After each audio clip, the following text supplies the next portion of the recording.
सुनीति का पुत्र ध्रुव है और सुरुचि का पुत्र उत्तम है। आध्यात्मिक दृष्टिकोण से समझो, फिर हम पंचम स्कंद की यात्रा करेंगे। हमारे जीवन की दो पत्नियां हैं, बुद्धि और मन। बुद्धि हमारी सुनीति है, मन हमारी सुरुचि है। मन के अनुसार चलोगे तो उत्तम, तम का अर्थ होता है अंधकार, घोर अंधकार में जाओगे।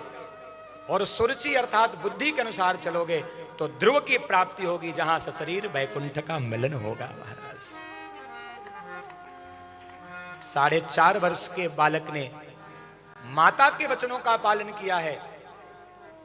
मर्यादा पुरुषोत्तम प्रभु श्री राम तरुण अवस्था में वन को प्रस्थान किए, लेकिन 12 भागवतों में से एक श्री ध्रुव जी महाराज मात्र 4.5 वर्ष की उम्र में वन की यात्रा कर लेते हैं। ये मैया के चरणों का आशीर्वाद है। प्यारे, आप अपने जीवन में भगवान का दर्शन करना चाहते हो तो सबसे पहले अपने घर पे मां बाप का दर्शन करो, क्योंकि भगवान एक हैं और अपना रूप दिखाने के लिए प्रभु ही 2 रूपों में मां और बाप के रूप में प्रकट होते हैं। महाराज, उनका दर्शन भगवान का दर्शन होता है। जो अपने मैया के चरणों की सेवा करते हैं उनके जीवन में भगवत प्राप्ति अवश्य होती है। ध्रुव ने माता की वचनों का पालन किया, वन में जाकर तप किया और तप की फल प्राप्ति स्वयं नारायण प्रभु के रूप में हुई। बोलो भक्त वत्सल भगवान की जय। नारायण प्रभु ने वर दिया है श्री ध्रुव जी महाराज को, क्योंकि ध्रुव जी महाराज ने भगवान से मांगा नहीं है।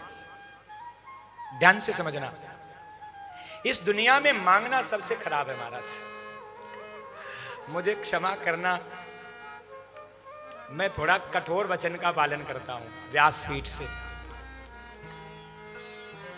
भागवत जी की कथा मुक्ति को देने वाली है। भागवत की कथा भक्ति को बढ़ाने वाली है महाराज।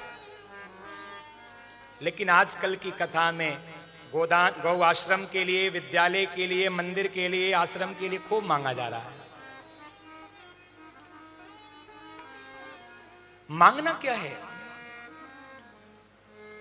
जिसको देखो वो गौशाले के नाम पे मांग रहा है, कोई मंदिर के नाम पे मांग रहा है, कोई अनाथ आश्रम के नाम पे मांग रहा है। पर प्यारे गुरुदेव कहते थे, इन श्रोताओं से कुछ मांगना मत। इन श्रोताओं में एक भी भक्त प्रकट हो गया तो गौशाला और विद्यालय तो अपने आप बन जाएगा महाराज, क्योंकि भक्त होगा वही बनवा सकता है। बिन मांगे मोती मिले, मांगे मिले ना भीख। मांगना नहीं है। ध्रुव जी महाराज ने भगवान से मांगा नहीं। ध्यान से समझना, लोग कहते हैं ध्रुव जी भगवान के सामने वर मांगते हैं ना। चूंकि समय कम है, मैं परिधि में केवल समेट रहा हूं। भागवत का श्लोक कहता है प्रभु ने स्वयं वरदान दिया है, क्योंकि भगवान जानते हैं जो बालक मुझको प्राप्त कर लिया, अगर वो मांगेगा मुझसे तो फिर मेरे अंतर्यामी होने का अर्थ क्या रह जाएगा। भगवान ने कहा ध्रुव 36,000 वर्ष तक इस पृथ्वी का उपभोग कर और उसके बाद मेरे परम पद को प्राप्त करना। ध्रुव जी तो केवल हाथ जोड़कर प्रभु का दर्शन करते रह गए महाराज। प्रभु चले गए तो ध्रुव जी के महाराज के नेत्र सजल हो गए। मन में विचार किया, प्रभु को प्राप्त करने के बाद 36,000 वर्ष इस पृथ्वी पर रहना है। अरे जिन भगवान को प्राप्त करने के बाद मुक्त हो जाना चाहिए, उन प्रभु को प्राप्त करने के बाद 36,000। धिक्कार है मेरे इस शरीर को। वो तो नारद जी ने आके समझाया, लाला ये प्रभु का आशीर्वाद है, नहीं तो ध्रुव जी महाराज तो भाव विह्वल हो गए थे।